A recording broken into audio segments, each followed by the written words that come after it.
Hello. Today I am going to explain an American superhero comedy film called Zoom. Spoilers ahead, watch out and take care. 30 years ago, a team of 5 superheroes called the Zenith fought interstellar criminals and saved the Earth. The team leader was a superhero named Zoom. He was an ordinary man before being recruited by the US government for a special program. He had the ability to run faster than Flash. The team also consisted of Zoom's elder brother Concussion, who was just as good as him. When the Earth was at risk of being invaded, the American military led by General Larrabee sought to enhance the team's powers using an experimental form of radiation called Gamma-13.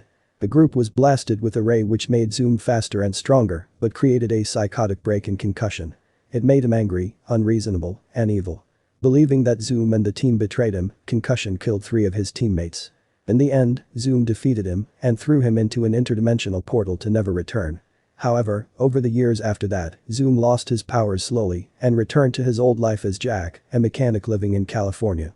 Now, after 30 years, a scientist on the Zenith project, Dr. Grant, finds out that Concussion, who had entered a dimensional rift, is on a return trajectory. He has not died or aged because of his speed through space-time. The scientists have all the reasons to believe that he is just as powerful and is returning to take revenge on his brother. However, Zoom has become accustomed to his life as Jack and has long lost his powers. Because of this, General Larrabee wants to recruit children with special powers and train them to fight Concussion when he returns. However, they only have 12 days to do so before his arrival. The only person fit to train the special children is Zoom himself. The general is sure that he will not cooperate, so he orders Grant to bring him to the base one way or the other. Then, we see the former superhero Captain Zoom for the first time. After being retired, he is known as Jack. He uses whatever power he has left to froth his coffee with his fingers. Grant and a psychologist on the Zenith project, Dr. Marcia, come to recruit Jack for the mission. Jack thinks the idea is crazy because they do not need another set of superheroes. Sensing that he doesn't want to be a part of the mission, Grant shoots him with a tranquilizer gun and knocks him out. The general and Grant have decided to keep the return of Concussion a secret from Jack because they believe it will make him emotional and fog his critical thinking. Then, we are introduced to the youngest member of the team of superheroes who are yet to be recruited. She is a 6-year-old girl named Cindy who has superhuman strength. She can pick up and throw a grown person with no effort. Cindy has been using her power to fight bullies, but now wants to audition to be in the superhero team. Next is a 16-year-old high schooler named Summer. She has the power of psychokinesis and can move a person or an object using just her mind. She can also read people's minds to some extent. Because Summer is always alone at school, she is considered an outcast by many. Hence, to try to fit in, she wants to audition for the superhero team. Then, there is 17-year-old Dylan, who can be invisible at his will. He uses the power to outsmart his teachers but always gets in trouble. Lastly, 12-year-old Tucker has the most unique power. He can blow up the size of any part of his body and make himself giant. In the training base, Jack gains consciousness and is told that he will get $500,000 if he accepts to train the newbies, but if he declines, he will be sent to prison under a false accusation. Jack accepts the offer, but he still insists that the world doesn't need superheroes anymore. Following that, he officially meets Dr. Marcia, who is his biggest fan. She collects the first edition of all of Zenith comics and is obsessed with Zoom. Jack sees the candidates for the next team of superheroes and is shocked that they are all kids. He jokes if they are auditioning for the spelling bee, but Grant claims that all the kids who are participating have been given a unique power at birth. According to Dr. Marcia, they will have to naturally enhance the children's power because the risk with Gamma-13 is too high. The kids show their special talent. Some blink too fast while the others are farting machines. By the end of the day, Cindy, Summer, Dylan, and Tucker are selected to be trained. Meanwhile, Concussion will be on Earth in 9 more days. The general and Grant are delighted that they were able to recruit the best children in such a short period, but they are skeptical if Jack will be able to train them in time. The general is ready to dose the kids with Gamma-13 without considering the effect it will have on their health. At first, the recruited children do not take Jack seriously and think that he is just a random old dude. But then, Dr. Marcia gives them a lesson on the history of Team Zenith and reveals that Jack is actually Captain Zoom. The youngest 2 kids start to look up to him, but the oldest Dylan is still skeptical. The scientists, including Jack, check the extent of the children's powers by making them use their respective abilities. Cindy is always dressed in pretty pink dresses, even while carrying tons of weight.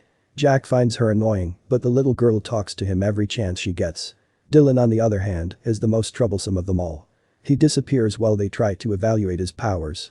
The facility develops a new alert called Code Dylan just to catch him.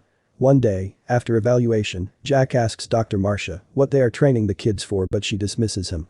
The truth is that even she doesn't know about concussion's return. In a meeting with the general and other officials from the military, she presents the results of their last few evaluations. It is revealed that the children are capable of channeling an unfathomable amount of energy, but currently, they are subconsciously suppressing their full abilities. Jack tries to enter the meeting but is escorted out by security. The following day, Grant takes the kids and Jack to a lab where they meet Mr. P.H.O, an AI robot that was built to keep Team Zenith company. With P.H.O.'s help, Jack takes the children to a room where their old space saucer is kept. He secretly loads the kids up in the flying vehicle and takes them out for a ride. They fly to Wendy's drive-thru and get themselves lunch. Everything goes well, but the event makes the news and people start to believe that the Earth is being invaded by ice cream-eating aliens. The scientists at the base find out about Jack's little trip, but they can take no action against Captain Zoom himself. At night, Jack is woken up by little Cindy in a rabbit costume. She had a bad dream and wants to sleep in Jack's room for the rest of the night. He feels bad for the little girl and allows her to sleep on the couch bolted to the wall. Cindy thanks him and pulls the couch out with little to no effort. The following day, the scientists put the kids in a room filled with hundreds of paintball launchers to train them to dodge bullets. After that, they train on treadmills and use their powers on a one-on-one session with Jack. Although they are getting better at using their specific strengths, they still have a lot to improve. By the end of the day, they are covered in paint and bruises and are exhausted. Dylan comments that no one in the camp cares about them and Jack is only using them for money. When Cindy asks him if that is true, he neither confirms nor denies the claim. Later, Jack goes to meet Dylan in a cell where he is being kept for trying to escape. He tells Dylan how he was recruited at a young age and was made to train with his brother. Dylan realizes the concussion, who he knows from the comics is also a real person and is none other than Jack's older brother. Jack is visibly uncomfortable talking about him, so he asks Grant to let them both out of the cell. In the next one-on-one session with Dylan, Jack realizes that he may have an additional special power. He asks Dylan to close his eyes and visualize where Summer is right now. As the boy focuses, he can see her dancing in her room. It turns out that the power is called Mind Sight and is the rarest power a human being can have. Jack praises Dylan for channeling it at such a young age and declares him the leader of the team. Later, we see Jack and Dr. Marcia together talking about the training. Jack compliments her hard work, making her blush. She has always liked and idolized him, which he thinks is adorable. In the next scene, Grant and the general are at the location where the portal to another dimension lies. They assume the concussion is going to emerge in the location and hence make their soldiers guard the place. Grant plans to use the kids as a distraction and utilize a sonic net to catch concussion. The net will force him to concuss and hence will turn him back to normal in an instant. When only 48 hours are left for his arrival, Jack throws a party for the kids since they have worked hard the past few days. Dylan and Summer dance together while the others watch them. Soon Marcia and Jack also join them. However, their fun is ruined when Grant interrupts and orders them to shut down the party immediately. Jack sees the soldiers bringing in equipment for the Gamma-13 inducing process. He registers that they are about to hurt the kids like they hurt his team 30 years ago. He retaliates to the general, but the man is adamant about his decision. At midnight, Jack goes to the children's room and wakes them up. He plans to secretly make them run away before the general can hurt them. They are brought to an electric vent which leads to a secret room. There, the kids finally get their superhero names. Dylan is Mega Boy, Summer is Wonder, Tucker is Houdini, and Cindy is Princess. Suddenly, Dylan gets a vision from the other room and finds out that the real mission that officials are working on is to eliminate concussion when he returns to the Earth. When Jack finds out that his brother is alive, he almost doesn't believe him. After asking the kids to remain safe, he runs to find out the truth. The general confirms the concussion is in fact alive and will be back in less than 2 hours. Jack insists that the kids will never be able to go against concussion and urges the general to abort the mission. But he is locked in a cell so the project would run smoothly. Somewhere else, Marcia has found the kids and is bringing them to the Grant. On her way, she blows the guards away with her rainbow breath, revealing that she also has superpowers. Then the group gets Jack out of the cell and flies away in the space saucer. At the same time, the dimensional portal opens and concussion is about to land on Earth. The saucer reaches the location. Jack asks the kids to stay inside and goes out to meet his brother. They come face to face and almost do not recognize each other. Concussion hasn't aged a day since they last met, while Jack has turned old and weak. He tries to calm his evil brother down, but concussion pushes him with an extraordinary force and sends him flying. Then, the kids, who have now completely turned into superheroes, arrive at the scene, only to be made fun of by concussion. When he is distracted, the general launches the web that is supposed to catch him. But concussion easily diverts its direction toward Cindy.